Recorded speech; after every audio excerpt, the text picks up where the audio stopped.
The belief that vitamin C protects against colds is firmly rooted in our culture.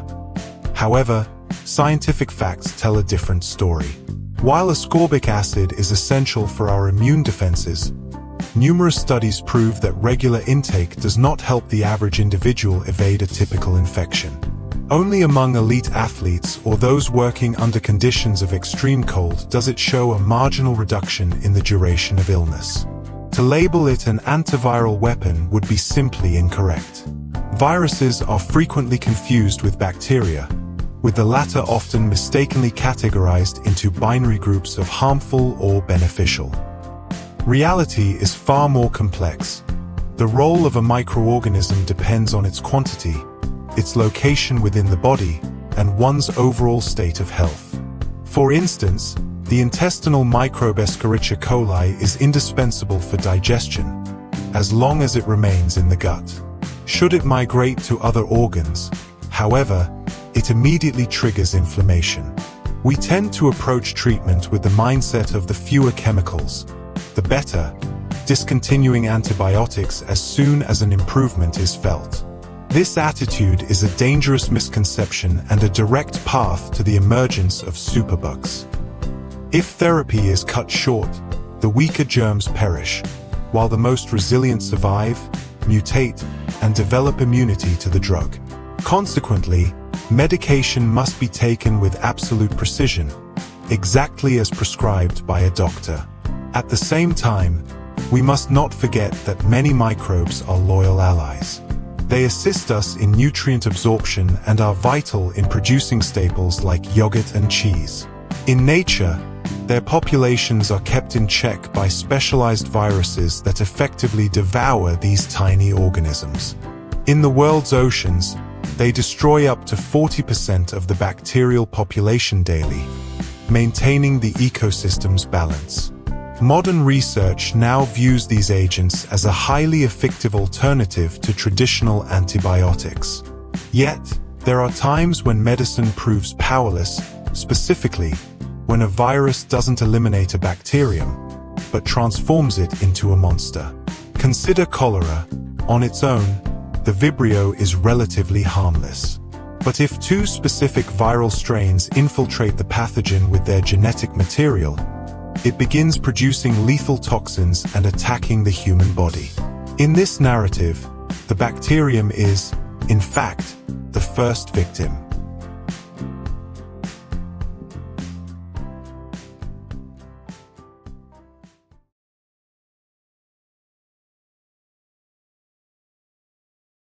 The claim that antibiotics can cure every infection is a dangerous fallacy.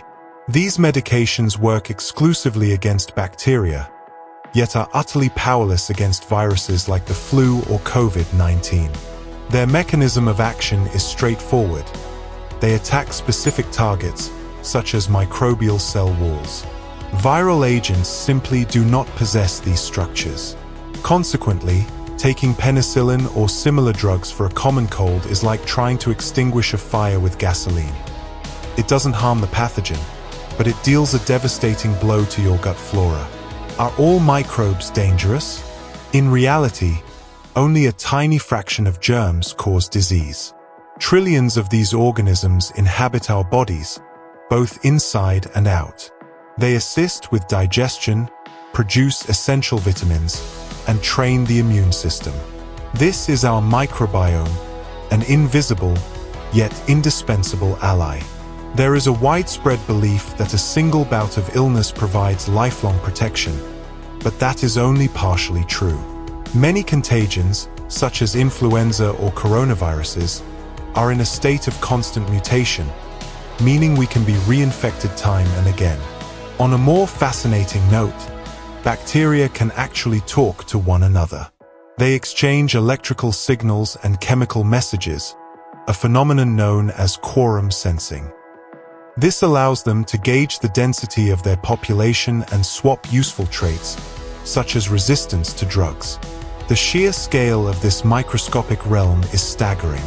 If you were to line up every virus on Earth in a single row, the chain would stretch for 100 million light-years, reaching far beyond the frontiers of our own galaxy, the Milky Way.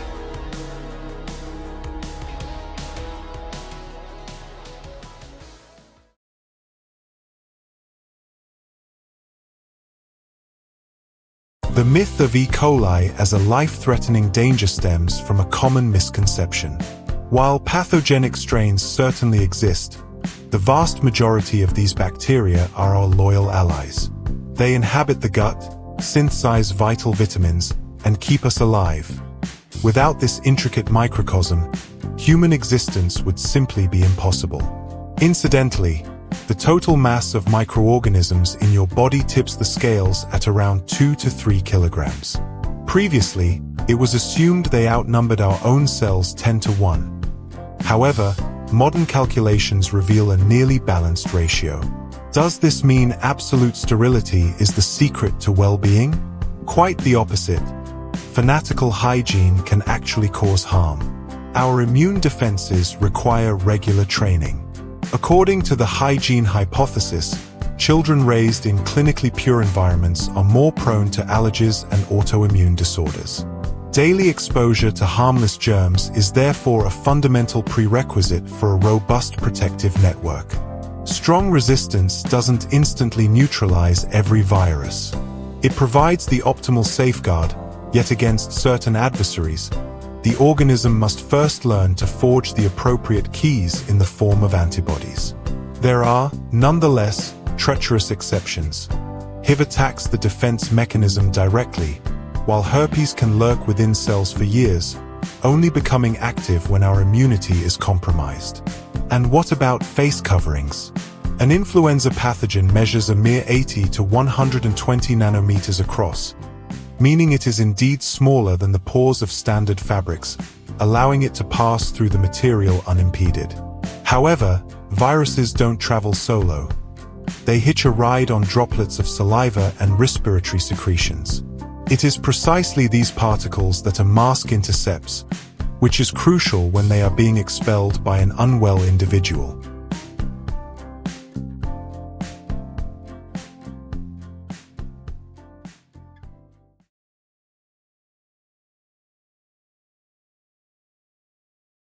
Put a hat on, or you'll catch a cold.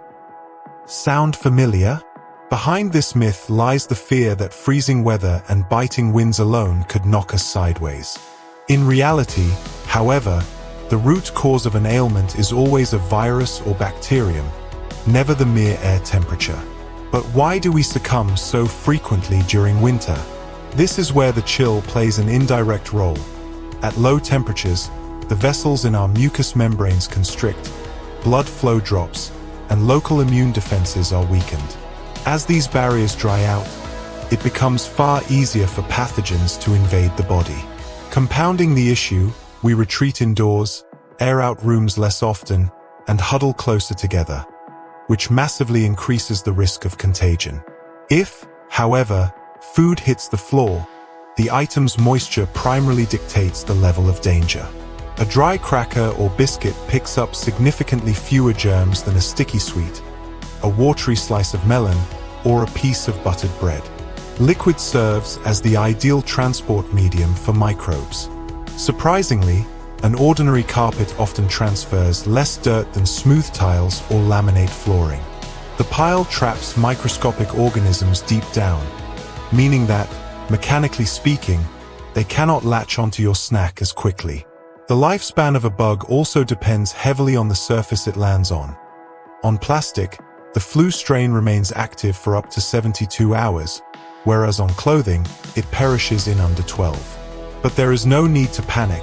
In 90% of cases, your immune system effortlessly dispatches those few intruders that have made their way from a clean floor onto your meal. Fascinatingly, even viral agents can be preyed upon by others of their kind. Nature is home to giants like mimoviruses, which are large enough to be spotted under a conventional light microscope. These behemoths harbor their very own parasites, which thrive entirely at their expense.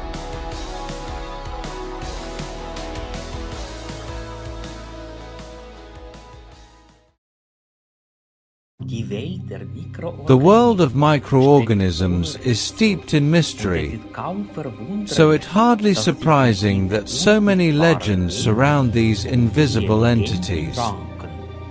The subject of bacteria and viruses is shrouded in countless myths, ranging from frantic paranoia to the belief in miraculous cures. In truth, viruses are substantially smaller than bacteria. If you were to imagine a single bacterium the size of a human being, a virus standing next to it would be no bigger than a tiny mouse. Let's put the 10 most common misconceptions under the microscope, so that in the future, you can view both microbes and your disinfectants with absolute clarity.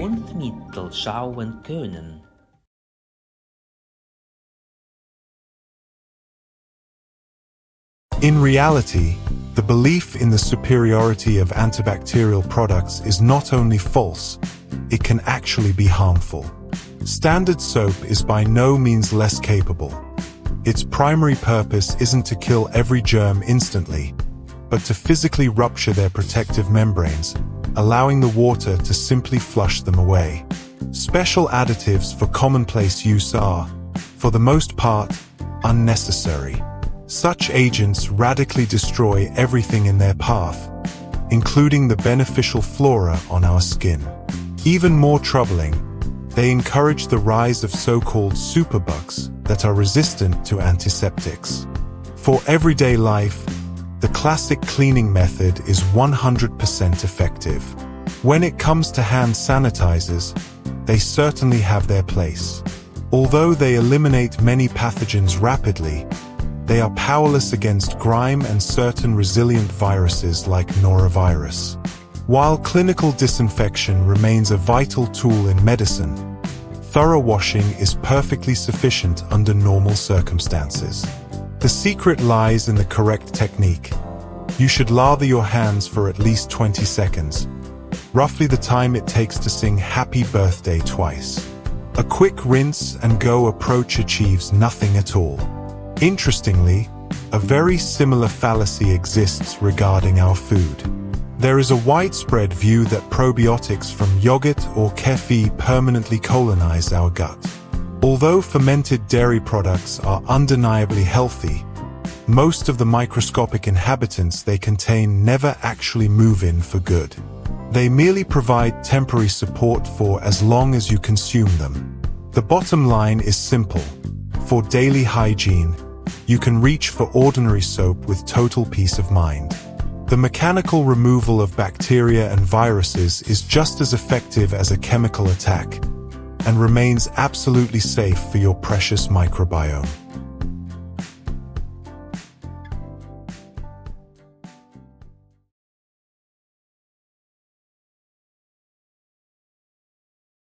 Although shaking hands is widely regarded as the primary source of infection for most illnesses, the truth is that our skin acts as a formidable protective shield. It possesses a natural acid mantle and its own flora of beneficial microbes, which make it difficult for pathogens to survive there for long. Any germs on the palms remain entirely harmless as long as they simply stay put. The genuine hazard lies in contact transmission, those moments when we subconsciously touch our mouth, nose, or eyes after a handshake. In this chain, the hand serves merely as a courier, while the mucous membranes function as the gateway for contagion. At the same time, we frequently underestimate the invisible threat lurking in the air. Many viruses, such as influenza, spread via microscopic droplets, particularly within confined spaces. If you spend hours in an unventilated room with an ailing individual, even thorough scrubbing will offer little help. Incidentally, bacteria and viruses are by no means the same. The disparity between them is as vast as that between a physical brick and lines of digital code. Bacteria are living, single-celled organisms capable of growing and reproducing independently. They can be found even in the stratosphere or under the most punishing conditions. For instance, the Deinococcus radiodurans survives completely unscathed inside a nuclear reactor, enduring radiation that would be 1,000 times more deadly to humans. Viruses, on the other hand, do not quite fit the classical definition of life. Composed solely of genetic material encased in a protein shell, They lack their own metabolism and cannot replicate without a foreign host. Outside of a living body, they are merely chemical constructs, even though there are more of them on Earth than there are stars in the universe. In this context, the question of the coronavirus often arises. Was it artificially engineered? In a world full of hostility, that is an easy theory to embrace. Yet the facts tell a different story. Experts from the WHO conducted extensive investigations and concluded that a laboratory scenario is extremely improbable. The pathogen is of natural origin, closely related to bat strains. And another widespread concern: do vaccines alter our genetic makeup? Biologically, this is impossible. RNA shots never enter the cell nucleus, where our DNA is stored.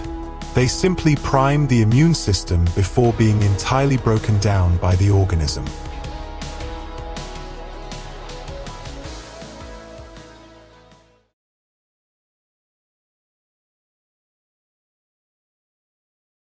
The fear that a vaccine might actually infect you with a disease is understandable, but technically impossible. After all, modern preparations contain only inactivated viruses or isolated protein fragments. Granted, after the jab, your temperature may occasionally spike, or you might feel a bit weary. But this isn't an illness. It is the sign of your immune system completing an intensive training drill. The body is learning, not suffering. Regarding the conduct of these pathogens, we often imagine they mutate with the intent to kill. Yet a virus harbors no malice. Its goal is simply to survive and replicate. It doesn't want your coffin. It needs your sneeze to leap to the next person. Consequently, evolution doesn't drive these tiny entities toward lethality, but toward persistence. For a microbe, it is more advantageous to keep the host alive for as long as possible, ensuring ample time for its own transmission. Does immunization weaken our defenses? Quite the opposite. It makes them sharper and more agile. Think of it as a masterclass for your internal security team. The organism learns to unmask the enemy instantly without the risk of a severe infection. Crucially, the flu shot is often confused with protection against the common cold. There is no injection for a standard sniffle. It is caused by hundreds of different viral types in a state of constant flux. Influenza, however, is a specific adversary. The vaccine specifically prepares your body for seasonal strains, but remains powerless against a minor respiratory ailment. It's precisely because of these mutations that the formula is updated annually. These intruders are cunning, particularly RNA viruses. They swap coats and masks in a flash to evade detection. The vaccine simply provides your body with the latest mugshots.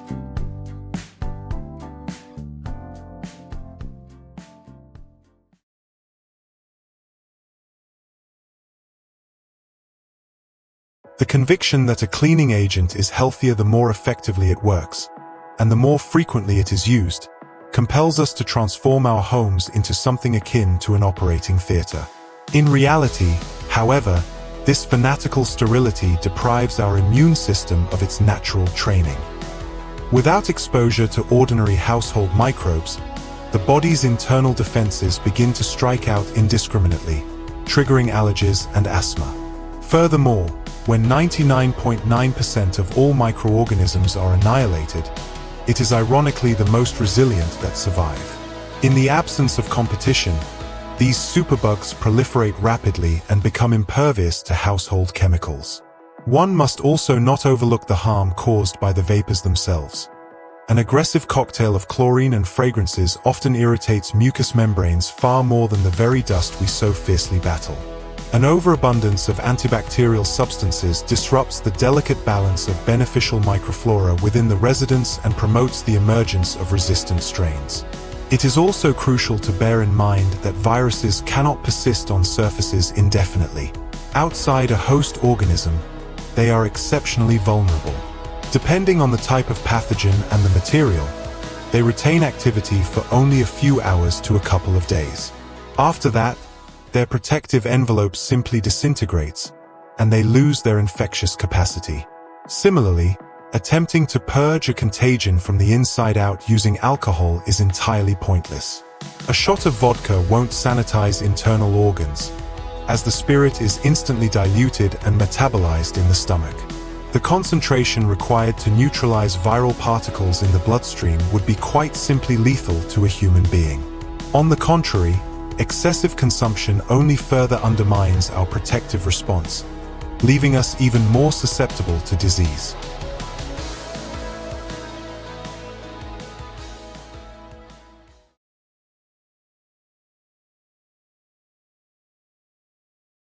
The claim that natural immunity is always better than vaccine protection sounds tempting.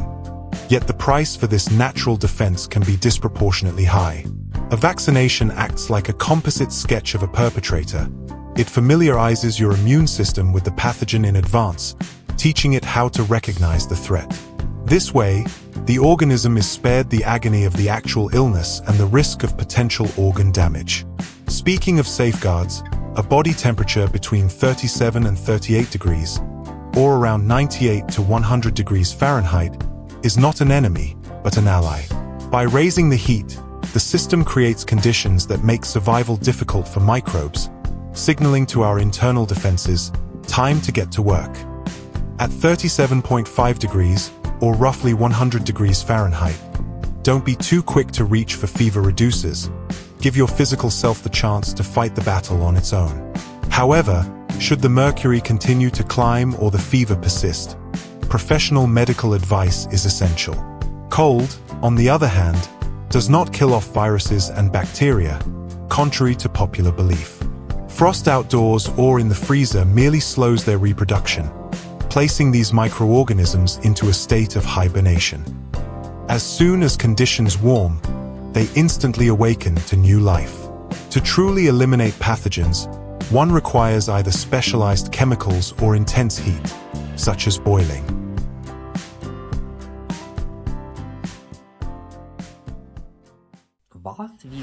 What will remain of you one day?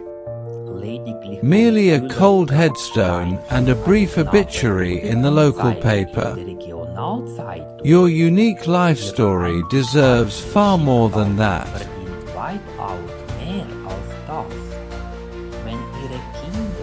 While children and grandchildren might cherish the memory of you, distant descendants could eventually lose that connection entirely. Help them truly get to know you. My vision for the Human Heritage Museum is to safeguard the digital archives and valuable creative works of every individual.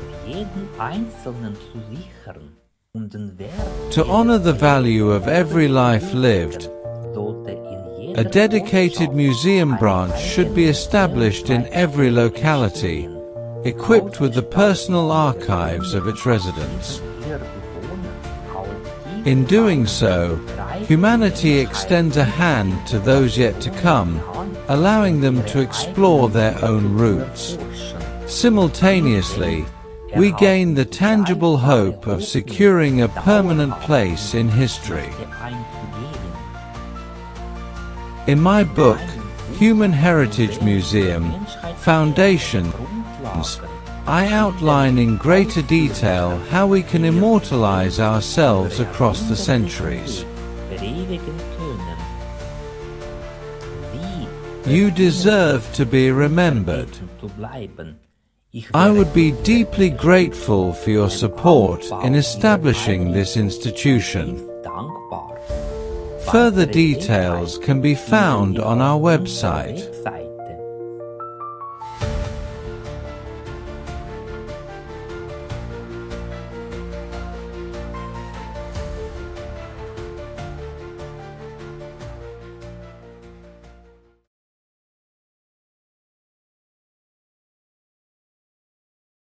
We often believe that dirty surfaces are the main culprits behind infections. Yet the mere presence of grime is rarely the actual problem. In truth, it isn't the objects themselves that make us ill, but rather the journey pathogens take via our hands into our bodies. Take a moment to observe your own habits. We subconsciously touch our faces dozens of times every hour. Breaking this practice drastically lowers the risk of falling sick. If water is scarce, a hand sanitizer with at least 60% alcohol will suffice. Remember to ventilate your living spaces. Viruses thrive in dry, warm, and stagnant air, surviving significantly longer. Periodically throwing the windows wide open for 5 to 10 minutes works wonders here. In cooler, more humid conditions, the danger of contagion drops noticeably. Furthermore, the localized immune defenses of the respiratory tract function more effectively. The ideal environment sits between 18 and 22 degrees Celsius, or 64 to 72 degrees Fahrenheit, with a humidity level of 50 to 70%. In the kitchen, heat is the deciding factor. Most bacteria, including Salmonella, are destroyed at temperatures above 74 degrees Celsius, or 165 degrees Fahrenheit. The golden rule: prevent these germs from migrating from raw meat to foods that are consumed without cooking. Never use the same chopping board for steak and salad. Additionally, cease the habit of rinsing meat under the tap. Splashes can travel up to a meter, settling on clean dishes or your clothing. If a product requires cleaning, wipe it with a damp paper towel, which should then be discarded immediately. Bear in mind, microbes are not killed by water, but by thorough heating. Similarly, food should only be thawed in the refrigerator to prevent harmful agents from multiplying in the warmth. Always wash fruit and vegetables meticulously, even if you plan to peel them later. When treating cuts, do not pour alcohol or iodine directly into deep injuries. This only damages the tissue. Instead, flush the wound under clear, running water. You can use a little soap for the surrounding skin, and then reach for a water-based antiseptic, such as one containing octenidine. Iodine belongs exclusively on the edges. Your resilience is built on simple practices. The organism desperately needs 7 to 9 hours of sleep, as this is precisely when it produces cytokines to combat inflammation. Chronic rest deprivation makes us nearly 4 times more vulnerable to the common cold. A balanced diet rich in fiber and fermented products like kefir or sauerkraut supports the gut flora. And don't forget to stay hydrated. It moistens the mucous membranes, which serve as the primary barrier where intruders fail. No miracle pill bolsters our immunity as much as routine and physical activity. Finally, be considerate. Sneeze into the crook of your arm or a tissue, not your palm. Otherwise, everything you touch becomes an unpleasant gift for others. And make a habit of wiping down your smartphone, keyboard, keys, and door handles more frequently with a disinfectant. I look forward to your thoughts in the comments. Did this video give you valuable insights? If so, thank you for the like. And if you want to gain even more useful knowledge, subscribe to our channel.